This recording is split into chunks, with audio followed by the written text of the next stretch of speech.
স্বামীর বাসার ভাতের বড় দাম, কথায় কিন্তু মিনিং আছে। স্বামীর বাড়ির ভাত খেতে হলে স্বামীর খোঁটা সহ্য করতে হয়, স্বামীর মায়ের খোঁটা সহ্য করতে হয়, স্বামীর বাবার ডিসরেসপেক্ট সহ্য করতে হয়, স্বামীর বোনের খোঁটা খেতে হয়, অনেক অসম্মান হজম করতে হয়, স্বামীর গালি হজম করতে হয়।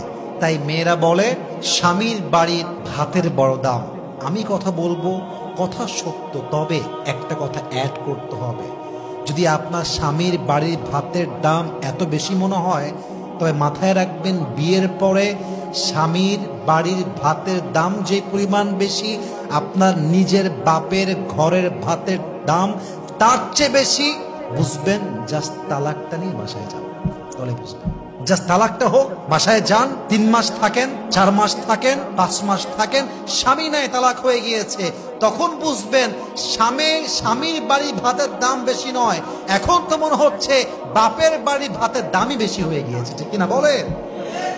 একজন তালাকপ্রাপ্ত মেয়ে লিখেছে, যদি একবার সুযোগ পেতাম, একবার চান্স পেতাম, বাপের বাসা ছাড়তাম, আজীবন লাথি খাই, গুতা খাই, অসম্মান খাই, স্বামীর ঘরে বসতাম, স্বামীর ঘরে বাঁচতাম। তালাকপ্রাপ্ত মেয়ের কথা এটা। অতএব মাথায় রাখতে হবে, যদি স্বামীর অবদান স্বীকার করতে না পারেন, স্বামী খাওয়াচ্ছে, স্বামী পড়াচ্ছে, যা হোক, বাসায় রাখছে তো, যাই হোক কারেন্ট বিল দিচ্ছে তো, যাই হোক খাওয়াচ্ছে তো, নুন পাত পান্তা ভাত যাই হোক খাওয়াচ্ছে তো, স্যাক্রিফাইস স্বীকার করেন যে স্বামী আপনি যা করছেন enough, it's enough for me, আলহামদুলিল্লাহ, উই আর সো হ্যাপি, আমরা খুশি আছি। এই একটা বাক্য স্বামীর মনকে প্রফুল্ল করে দেয়, শান্ত করে দেয়, ঠিক কিনা বলেন সবাই?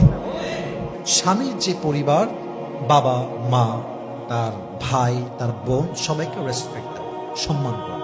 এখন অনেক মেয়ে আমাকে কমপ্লেন করে যে হুজুর, আমি আমার শ্বশুরকে ভালোবাসি, শাশুড়িকেও ভালোবাসি, কিন্তু তারা আমাকে দেখলেই পরের মতো আচরণ করে, কথাবার্তা খুব খুব ক্রিটিসাইজ করে বলে, বাজে বাজে কথা বলে, আমি তো হজম করতে পারি না। আমি বলি, বোন, আপনাকে হজম করতেই হবে, হজম আপনাকে করতেই হবে। আচ্ছা, একটা কথা ভাবেন তো, আপনার শাশুড়ি আপনার সঙ্গে রান্নাঘরে 2টা বাজে কথা বলেছে, অথবা ঘরে বসেছিলেন, 2-1টা কথা বলতে বলতে বাজে কথা হয়ে গিয়েছে, রাগ করে বললেন স্বামীকে, তোর ঘর করবো না, ঘর আমি ছাড়লাম। আমার অবাক লাগে সেই মেয়েদেরকে দেখলে, যে এই মেয়েরা শাশুড়ি একজন মায়ের মতো। আমি কথা ভুল বললাম না ঠিক বললাম? বলেন, শাশুড়ি মায়ের মতো, অবশ্যই তার মা এটা। আচ্ছা, এই শাশুড়ির সঙ্গে ঝগড়া হইল বলে আপনি ঘর ছাড়লেন, আপনি যে বাসায় গেলেন, আপনি তো মিয়া মায়ের সঙ্গে প্রত্যেকদিন উঠতে বসতে ঝগড়া করেন।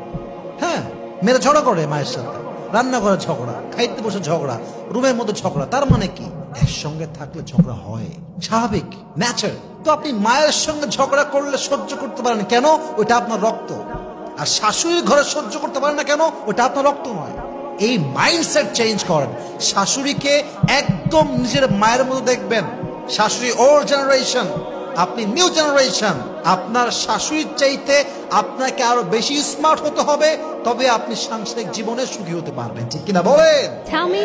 অনেক মেয়ে শাশুড়ির জ্বালায়, যন্ত্রণায় সংসার ছেড়ে দেয়, কিন্তু তাকে কৌশলী হতে হবে, স্মার্ট হতে হবে, বুঝতে হবে এই বাড়ি হোক আর সেই বাড়ি হোক, উভয় জায়গায় মায়ের সঙ্গে ঝগড়া আছে না নাই?